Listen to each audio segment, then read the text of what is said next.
¿Qué tal? Soy Mike Corman y estoy escuchando True Hell Hills.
You already know what time it is, man. The young GOAT in the building. Make sure you tune in to True Hill Heat Podcast.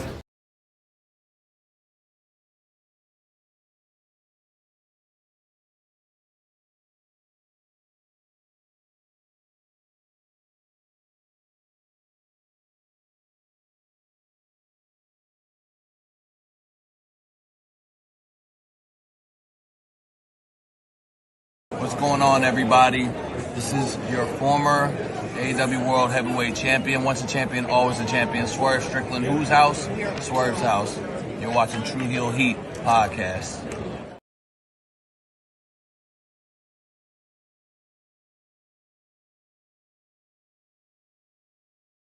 What's up, True Hill Heat? True Hill Heat. What's up? True Hill Heat. All hands is on me.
Hello, hello, hello. It is me, your True Hill Phenom SP3.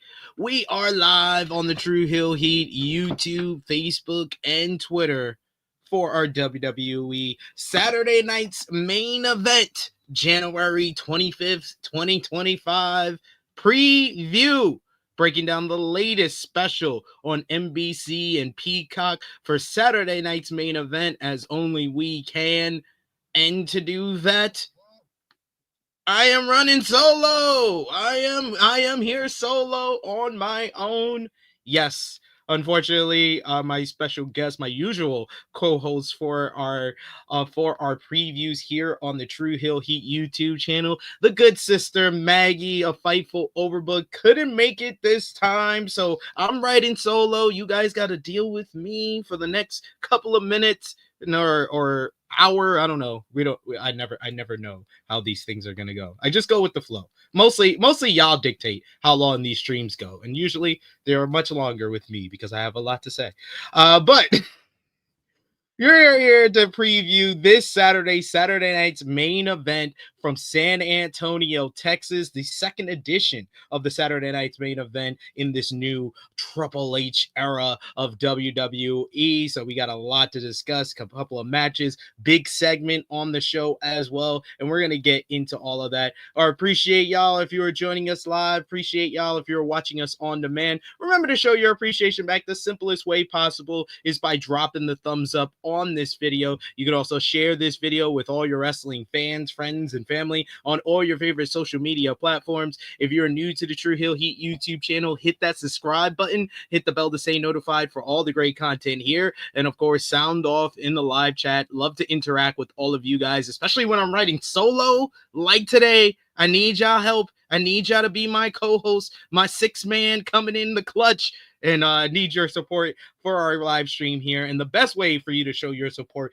to what we do here, and especially for a solo stream like we got today, you can send a super chat donation. Any dollar amount matters. It goes back to the contributors that you see on screen with us here, and we always appreciate the support. Sound off in the live chat if you're with us live. Sound off in the comments down below if you're watching us on demand. But this Saturday night's main event will take place from San Antonio, Texas, the second iteration of the Saturday night's main event since its return in December of 2024. That one took place in Long Island, New York, the Nassau Coliseum. I was able to be there live to see Cody Rhodes versus Kevin Owens in the main event, ending off with the package power driver by Kevin Owens to Cody Rhodes. And we're going to see the latest iteration or latest development in that storyline on this card on Saturday. So if you got any predictions, any hot takes for this Saturday show, let us know in the live chat. Let us know in the comments down below. And what are you guys' anticipation level for this Saturday special, Saturday night's main event? We're 0 to 10. We'll do 0 to 10. Where are you at? What's your excitement level, your anticipation level for this Saturday show? For me, for this Saturday night's main event, I think I was at like a 6.5, 7 for the first iteration of Saturday night's main event. Now that I know what we can expect as far as the aesthetics, as far as the presentation, which WWE is the king of sports when it comes to presentation, I'm going to say it's at probably a 6. It's at a 6. There's one match on this card that jumps out to me as interesting, as intriguing going into the show. There is another match that I know when the bell rings, it should deliver a very good to great match, probably a great match. And then there's the other two matches that are just like, I know the result. It's kind of predictable. I've seen it before. I know it's going to be, it can be good, but there's no guarantee of that. So, like, that's where I'm at with the Saturday night's main event. So I think a 6. Solid thumbs in the middle type of perspective for me is where I'm at. I see we got a couple of people in the chat now. We got Greg Carter II, who's right with me. He says he's at a 6. Yeah, this just doesn't. There's nothing really exciting about this Saturday night's main event. I think that it's also the case of it comes 1 week before the Royal Rumble, and if you're excited for the Royal Rumble, great. If you're excited for the Royal Rumble, I don't see how you're going to be excited for Saturday night's main event. And for what I expect to see on Saturday, I don't know how there's going to be a lot of excitement coming out of Saturday night's main event. because I know that Saturday Night's Main Event in the past, especially during its second iteration in the 2000s, they used it as basically a promotional tool. It's on NBC, is viewed on national television instead of cable television, like WWE was primarily on in the 2000s era. And then you got more eyes on you, so they used it as a vehicle to promote the next pay-per-view. I remember it vividly. They did a Saturday Night's Main Event before SummerSlam 2007 that had Randy Orton delivering the RKO on John Cena on an open chair, and that was to build up the John Cena versus Randy Orton main event of SummerSlam. I know in the past they've done angles with like MVP and Matt Hardy to build up their rivalry. They've done stuff with Edge and John Cena to build up bigger rivalries later on. So I feel like the intention of Saturday's show is to get people excited, to get people informed about the Royal Rumble. But I'm not sure how much we're going to get pulling out of this that is setting the foundation for the Royal Rumble. So that's where I'm kind of in the middle. 6 is where I'm at. We got Power Driver Finisher, who gives it a 4 out of 10. He says, I mean, they'll set something up for Royal Rumble. I'm sure so. Maybe my anticipation for that will be higher. One would hope. One would hope, right? One would hope. They got some legends on the show, though that's what we're going to get into first, because we got 4 matches and 1 big segment on the show. The big segment will see Cody Rhodes, the WWE champion, going face-to-face with his challenger coming up at the Royal Rumble. These two men will do battle in a ladder match with both the Winged Eagle title and the undisputed WWE championship hanging high above the ring. And the perfect person to moderate this contract signing for the ladder match at the Royal Rumble is a pioneer of the ladder match, the man that competed in the first one in WWE history back at WrestleMania 10, the Heartbreak Kid, Shawn Michaels. Shawn Michaels will be moderating the contract signing between Cody Rhodes and Kevin Owens. I expect some more great promo work by Kevin Owens. If you haven't already, go out of your way to watch his segment with Sami Zayn from Monday Night Raw this week. He's been doing exceptional mic work in the build-up to this matchup with Cody Rhodes. Just his character work in general since turning heel after Bad Blood has been excellent. And I think that we're going to get some more great promo work by Kevin Owens. I'm interested to see how Shawn Michaels becomes interwoven into what Kevin Owens has to say, because if Michaels is in the ring with them, he's going to use some type of Shawn Michaels reference or something from Shawn's history to tie into his current feud with Cody Rhodes. And I came to the realization earlier this week on the flagship podcast last weekend that the Kevin Owens Cody Rhodes rivalry, I'm enjoying it a lot because of Kevin Owens. I literally racked my brain about it all week, and I was like, there's really nothing that Cody has done in this rivalry that has made me enjoy this rivalry. Everything that's been done has been done and facilitated by Kevin Owens. The heel turn after Bad Blood, Kevin Owens attacking Cody Rhodes. Kevin Owens dropping Randy Orton on his head. That's all Kevin Owens.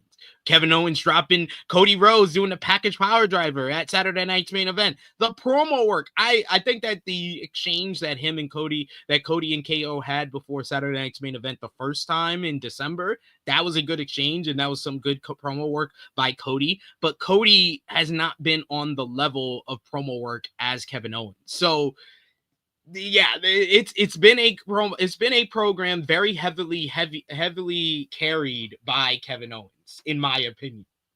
I think that we're going to see a lot of that again at the contract signing. I think that the contract signing ends with KO putting Cody through the table, maybe with a pop-up powerbomb of some type. I could see that. So I think it ends like that. I think Kevin Owens stands tall to end the contract signing this Saturday in San Antonio. But that is not what everybody is looking forward to on Saturday. Everybody and their mama, probably the people that decide to click on this video on demand. If you're clicking on it right now, you're watching us live. This is the one match y'all are looking forward to on Saturday. There's one match, because it's the one match I'm looking forward to the most. It's going to be Jacob Fatu of the New Bloodline going one-on-one with Braun Strowman. Big, meaty men slapping meat. A horse fight. Big beefy boys doing battle. Bangers. Oh my God, this should be a lot of fun. If you saw the Braun Strowman versus Bronson Reed rivalry from the summer into the fall over on Monday Night Raw, you will love this. If you like that, you're gonna love this because Jacob Fatu is just on another level. His aura, his it factor, his charisma has just been just leaping off the screen as of late. Whether it be his promo backstage 2 weeks ago, his promo in the ring when Solo Sikoa walked out on Friday Night SmackDown last Friday, and now he's got a big time matchup with Braun Strowman. Anytime Jacob Fatu and Braun Strowman have stood face to face, the crowd has been electric. So I assume that we're going to get the same type of electricity, the same type of excitement from the fans in San Antonio. I look forward to these big, beefy men beating the hell out of each other. I think that we're going to see some broken barricades, some broken tables. But in the end, with the double jump moonsault, I think Jacob Fatu picks up the win. Jacob Fatu, I believe, is going to be one of the big focuses of WWE of 2025. They're going to really give him a big push throughout the year. I think sooner rather than later, and I think that is going to happen in the first half of 2025, I think we're going to see Jacob Fatu turning on Solo Sikoa. And maybe him getting the victory on this show is the catalyst that gives him the confidence to take the reins of the New Bloodline and become the leader that Tama Tonga and Tonga Loa need now that it seems that Solo Sikoa has lost his confidence. I think that Jacob Fatu gets the victory here, and we're going to see some more slow burning, but I think sooner rather than later, probably sometime after the Royal Rumble, we get Jacob Fatu turning on Solo Sikoa, and maybe we even get a Solo versus Jacob WrestleMania matchup out of that as well. We got I Make Beats in the chat, another member of the channel. Good to see you, good brother. Remember, you can become a member of the channel. Hitting the join button, $1 a month gets you in-chat perks. Always try to highlight the comments of our members of the channel. He says, this match is going to slap meat. Beefy men slapping meat. And just so you know, I Made Beats, I think I saw you in the chat yesterday. We did our goal for Rated Raw review. We hit our goal for the members of the channel. I'm aiming at Friday. I got to talk to Romeo. He's going to do a thumbnail and everything for me. But I'm thinking Friday would probably be the date where I do the SRS versus Air It All. Air It All, because he changed his name.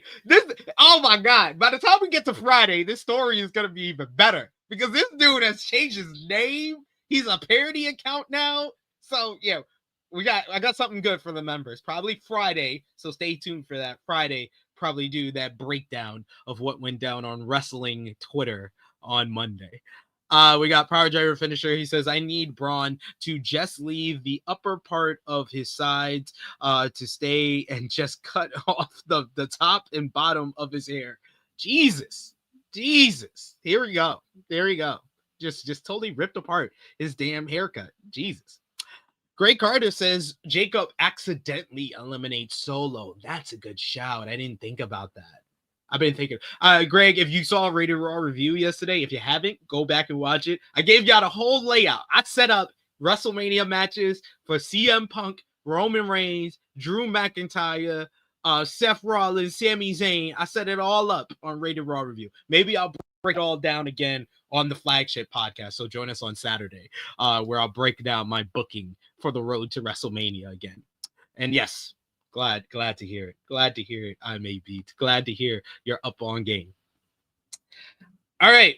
Next up, we got the Intercontinental Championship will be up for grabs. Braun Breaker will defend against Sheamus. Sheamus has been on the hunt for the Intercontinental Championship for the last couple of months now, ever since Breakker regained the Intercontinental title from Jey Uso back in October. He challenged for the Intercontinental Championship in a triple threat match with Ludwig Kaiser back at Survivor Series, which Braun won. Braun defended the gold against Ludwig Kaiser on Monday Night Raw after Sheamus went out with a rib injury. Sheamus returned and got a win over Ludwig Kaiser, getting in the face of Braun afterwards. And now these two men meet one-on-one this Saturday night's main event for the Intercontinental Championship. Can Sheamus win the title that has eluded him his entire WWE career? Sheamus got a really good promo on Raw this week talking about how the Intercontinental Championship was the title that made him fall in love with WWE, and it's been the title that has eluded him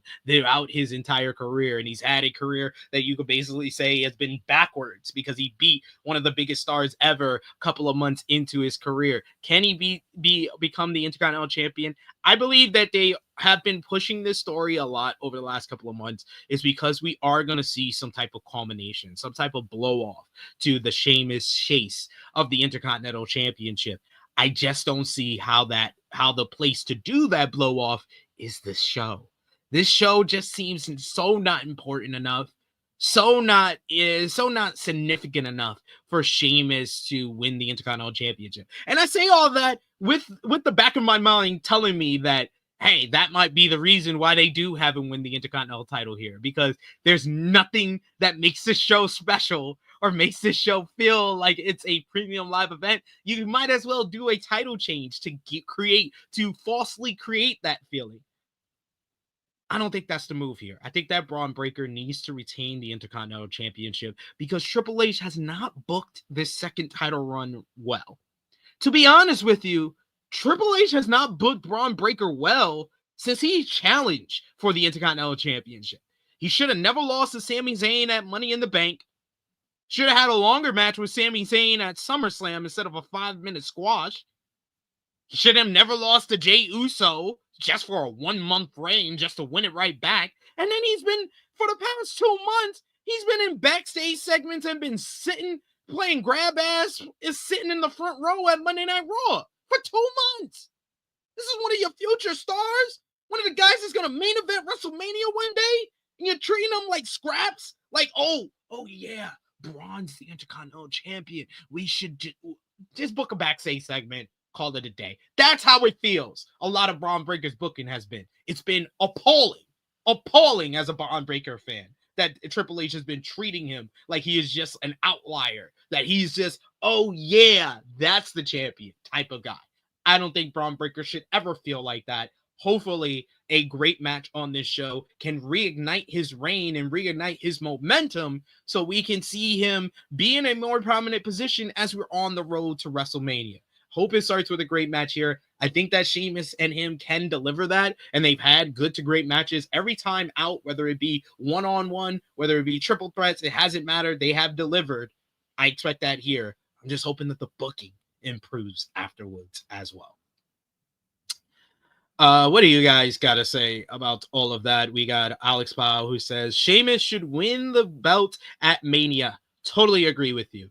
You're gonna need to keep them away from each other for at least a couple of months before you put Sheamus back in the Intercontinental Championship picture, especially if he's gonna come up short here. If he's gonna come up short here, even though this is not like Braun, I would like Braun to do it in maybe a little bit of a nefarious way, maybe accidentally poking him in the eye or something like that to give Sheamus a reason to come back after the Intercontinental Championship. We also got here Power Driver Finisher. He says, hey, he's the next Finn Balor, sir. Finn Balor? That's not a good thing. I Make Beats says Braun is a pedigreed all-star future main eventer Steiner, and they fumbled. Wild. It's insane to me. Alex Powell, he seems like he's right there with me. He says Sammy should have lost at Money in the Bank and Sammy should have challenged at Berlin, not the headlock match we got where during the build, Gunther was getting his eye poked like it's the Three Amigos. Very well done. I love the Three Stooges. I said Three Amigos. What am I? I'm just reading what I want to read at this point. Three Stooges. My apologies, Alex Powell. Three Stooges. So there we go. But I just want to see. I want to see improved booking for Braun Breaker moving forward. I hope all of y'all are with me on that. Next, we have for the WWE Women's World Championship, Rhea Ripley will defend against Nia Jax. It was 3 weeks ago on Monday Night Raw, on the Monday Night Raw on Netflix premiere, that Rhea Ripley regained the Women's World Championship, defeating Liv Morgan on the show. The following week, Rhea was interrupted in her first promo as champion once again by the former WWE Women's Champion, Nia Jax, who declared for the Women's Royal Rumble match, got in Rhea's face, talked down to her, talked down to Bayley and the crowd in San Jose. Bayley got into Nia's face. Nia headbutt Bayley. She started brawling with Rhea. Rhea and Bayley got the upper hand on Nia, but Nia did not take that sitting down. She came back the following week, attacked Rhea Ripley backstage to kick off Monday Night Raw this week, then went on to defeat Bayley in her first match back as an official Raw roster member, beating her in the middle of the ring, and then got into an intense pull-apart brawl with Rhea Ripley. Post-match, the crowd was very much into that in Dallas before Rhea challenged Nia to face her at Saturday night's main event for the title. This is a rematch from Elimination Chamber last year. I can't say that this is a match that gets me excited for the show. I know these women have had good chemistry in the past. Rhea and Nia had a very solid main event of Elimination Chamber in Rhea's home country of Australia last year. They've had great pull-apart brawls and a great rivalry building up to that show last year. As soon as I saw Nia attack Rhea on Monday Night Raw this week, I just had an overwhelming feeling, and I just blurted out, I've seen this before. I've definitely seen this before. This is not anything new. This is my issue with the Rhea Ripley regaining the Women's World Championship. It feels like Rhea Ripley winning the Women's World Championship is where the end of the creative went with the Liv and Rhea rivalry. You would expect it to be, okay, they feud for like 5 months, Rhea wins in the end, and then after Rhea wins, she's going to feud with X, Y, and Z. Not, she's going to feud with the same person she feuded with this time last year. I just want some creativity. That's all I want. I don't think I'm asking for much. I just want some creativity. There's no creativity in this. This is a Saturday night's main event matchup because Rhea's not going to be on the Royal Rumble card. She gets the win here. She retains the Women's World Championship. And then she's either going to be seeing Io Sky or Becky Lynch win the Royal Rumble to set up her WrestleMania opponent a week from then. So I got Rhea getting the win. I think that Rhea and Nia should have another solid match together. It just doesn't excite me at all. At all. I Make Beast, he says, I did like that brawl. Yes, I like the brawl too. I was like, oh, that was a fun brawl. I don't want to see this match, but that was a fun brawl. We got I Make Beats. It says Nia splashing all those dudes was peak. Yeah, that was fun. Nia beating up some dudes. It's always pretty fun. I will say that. Alex Powell says Rhea versus Io should happen at Mania. I feel like Io Sky could give Rhea the best chance to have a match on par or even better than her Instant Classic with Charlotte Flair from WrestleMania 39. I think Rhea's going to be hard pressed to ever top that match. She still has not been able to top that match 2 years later. 2 years later, she still hasn't been able to top that match or come close to that match, if we're really being honest. Becky and Rhea was great last year, but it was a great 4 to 4.25 star matchup. You had people believing Rhea and Charlotte was a 5-star perfect WWE match. I don't think she's come close to that in 2 separate reigns as WWE Women's World Champion.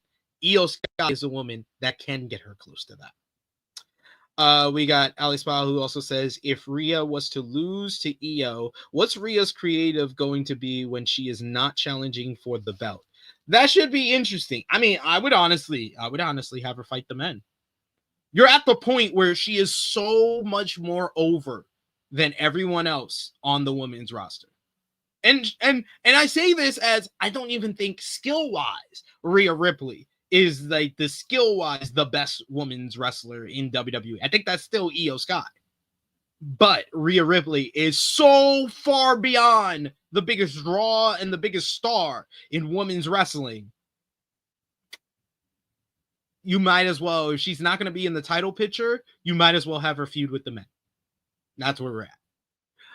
I make beats. He says, Io is a great dance partner. She had my number 2 match of the year for 2024. I've seen you say it before. You love that Bayley and Io match. That nearly, if it wasn't for Cody and Roman, that probably would have stole night 2 for me. Alex Powell says, if Rhea was to fight the men, who would be good opponents? And you can't use Dom. No, you can use Dom. Now, people want to see that. Even though she hit the riptide on Dom, people still want to see her and Dom. Put her and Dom. Her and Dom in there. Her and Pete Dunne. Have Pete Dunne break her finger. Have Pete Dunne break her finger. Her and Chad Gable. Her and Chad Gable. I'm coming up with realistic people that are around the same size, height-wise, as Rhea Ripley, that she could muscle up and do some moves to. Hey. If she could do some, hey, I would see. Give me Rhea versus Penta. You see, we on the same page, Alex. We on the same page. Yo, Penta and Rhea, that would cook. Match of the year. Sign me up. Sign me up. I'm already signed up, Alex Powell. Sign me up for Penta versus Rhea. Penta, I know Penta love to beat up some woman in the ring. I'm not trying to put out any type of allegations at all. That's not what I said. Anyway, we got the main event of the show of WWE Saturday night's main event for January 25th, 2025. It will be Gunther defending the World Heavyweight Championship against Jey Uso. It was 2 weeks ago on the second edition of Monday Night Raw on Netflix that Gunther came out. He insulted the crowd. He insulted the wrestling on the Monday Night Raw on Netflix premiere. And he says that no one is up to par with the Ring General, which brought out Jey Uso. Jey Uso picked up a win over Drew McIntyre on the Netflix premiere and wanted to basically serve a challenge to Gunther for the World Heavyweight Championship. Gunther tried to laugh this off, saying that Jey has faced him before and he's beaten him twice for the Intercontinental Championship, and he's just not really main event material, and that he's just a really good tag team specialist. Jey cut a fired up babyface promo talking about always being doubted, talking about his fight for respect and wanting to beat Gunther's ass for the World Heavyweight Championship to take that respect. The two men got into another promo exchange on Monday Night Raw this week with Gunther once again laughing off Jey Uso, but Jey Uso turned that around by saying that only one of us have main event WrestleMania, and it isn't you, Gunther. These two men have tore it up in the past for the Intercontinental Championship last year. I believe also at the end of 2023, they faced the first time for the Intercontinental Championship. Their match in February of 2024, I know Jimmy Uso got involved to cost Jey Uso that matchup. I believe that this will probably be their cleanest matchup to date that they will have with one another. They faced for the Intercontinental Championship in February, and then they faced in the King of the Ring semifinals in May. So that's the two wins that Gunther has over Jey. I really like Jey Uso. I think that you now might be the time to basically cash in on all the popularity that Jey Uso has. He's one of WWE's biggest merch movers. He's one of their most popular stars. His entrance is probably the most over of any entrance in pro wrestling today. The popularity and the support behind Jey Uso is an argument enough to make him the World Heavyweight Champion. Gunther, though, needs this World Heavyweight Championship, or at least needs to retain it here. I don't see Gunther holding the World Heavyweight Championship heading into WrestleMania this year. Unfortunately, that is not due to anything that Gunther has done. I think that Gunther is by far, I won't say by far. There are a lot of great in-ring competitors in WWE today, but I think Gunther is the best. He's got the best catalog. He has the best moveset. It's very simple, direct to the point, but everything is painful. And he puts on some of the best matches that we've seen over the last couple of years, whether it be against Sami Zayn last year, the bouts against Sheamus, his bouts against Randy Orton last year. Gunther delivers. But ever since he lost to Cody Rhodes at Crown Jewel, they have completely shit the bed on what the ring general character is supposed to be. The ring general character is supposed to be domineering, supposed to be cocky to a fault, supposed to look down on everyone against them, and always is never scared of a challenge, but always needs to feel that the challenge is worthy of him.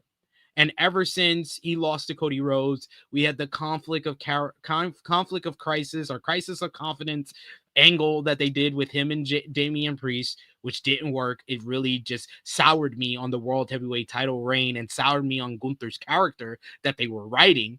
Found himself stuck in the Judgment Day vortex for a month. Now he's just kind of, for the last couple of weeks before he started this issue with Jey, he's been featured as like an outlier player, even though he should be the main character on the show. He's the World Heavyweight Champion. It's sad, but he really feels like Jey Uso is a lot more over than Gunther is at this point. So I do understand why we have people in the chat that are like, I want Jey to win. I think Jey Uso wins. We got Fernando who says Jey is going to take the world championship. And I don't blame any of you guys. I am going to go with Gunther to retain here.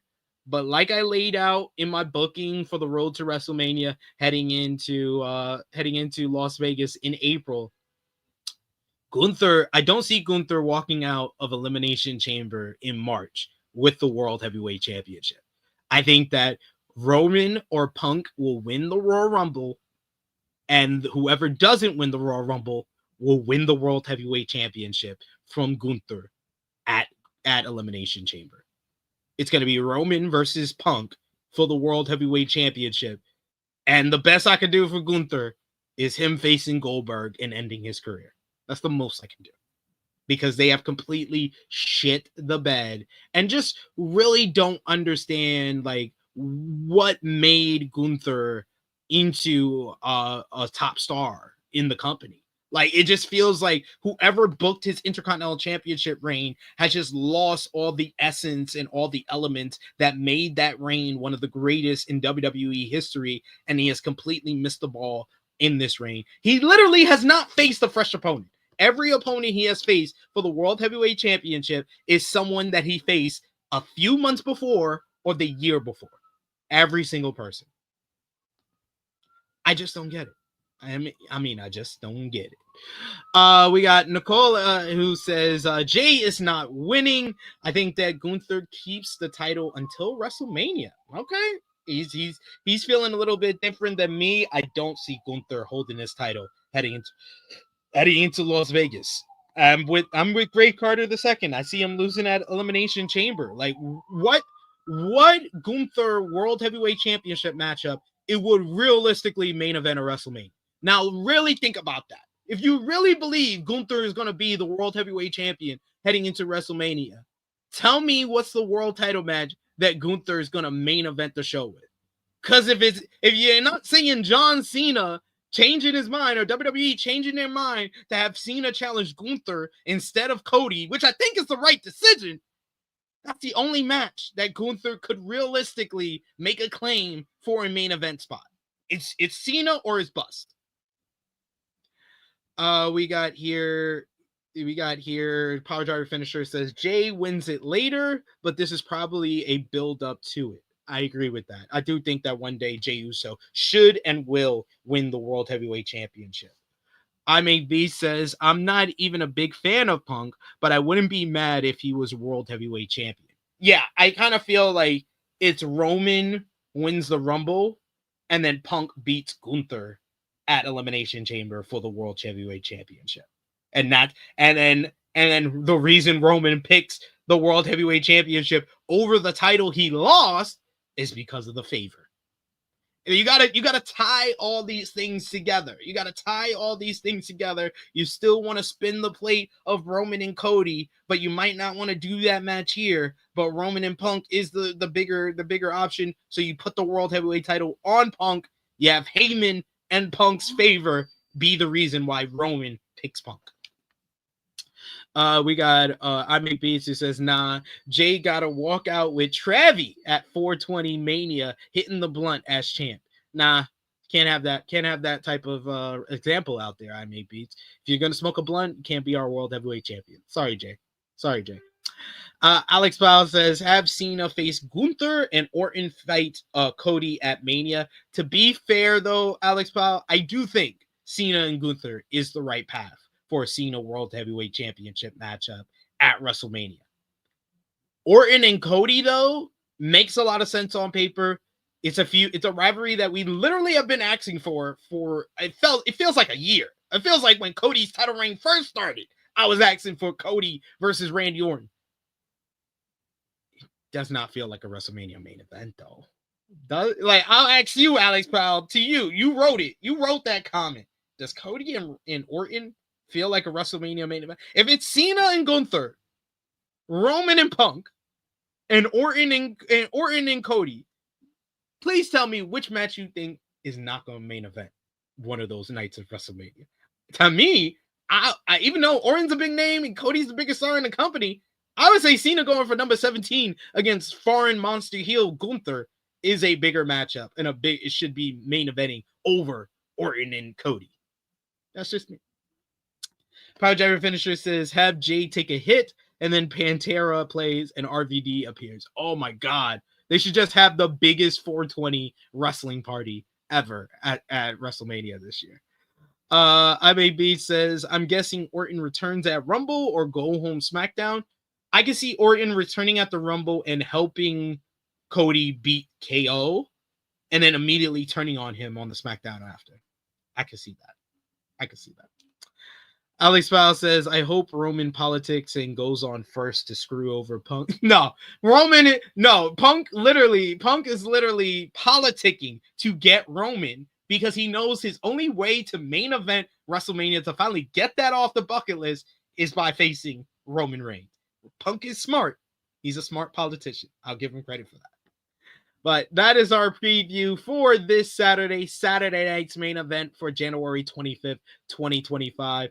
Had a bunch of fun talking with all of you guys about all the matches. If you haven't already, if you're watching us on demand, let us know in the comments down below your predictions for this Saturday show. Who do you think walks out with the gold? Who do you think wins all the matches? And do you think we get any surprise returns or debuts at this Saturday show from San Antonio, Texas? We will not, I'm not sure if Romeo and the gang will be here live for Saturday night's main event watch party. I will be here though on Saturday for the flagship podcast. Join us live at 11:05 a.m. Eastern time. Join us on Sunday where we'll be doing a Saturday night's main event review, breaking down the show on Saturday from San Antonio. Then we got tomorrow, 1:05 p.m. Eastern time, AE Ramble. On Friday, we'll be dropping another THH cut. Probably the Will The Rock appear at WrestleMania 41? So some more WrestleMania talk for you guys to all enjoy. But also on Friday, for members only. So hit the join button, become a member. Just $1 a month, and you could be a part. Well, I'll probably do it live stream breakdown SRS versus Air Gold. We're going to break everything down that went down this week on Twitter in the wrestling community. Should be a lot of fun for our members only on Friday. But until then, between time, follow me on the Twitter machine at TrueHillSB3. Follow the gang, Facebook, Twitter, Instagram, TikTok at TrueHillHeat. Patreon.com/TrueHillHeat. $3 a month gets you exclusive content. The best place to support us when we are not live here. And you can get your merchandise for True Hill Heat. ProWrestlingTees.com/TrueHeels. ForYourWear.com/TrueHillHeat. That's where you can get your merchandise. I will see you all guys all live tomorrow. AE Ramble reviewing tonight's AEW Dynamite should be a bunch of fun. Me and Jimmy, so join us live for that. Until then, I appreciate you. Appreciate each other. And like what you like, don't be a dick, but give us some predictions in the comments down below. This has been our WWE Saturday night's main event from San Antonio, January 25th, 2025 preview. We are signing off until next time.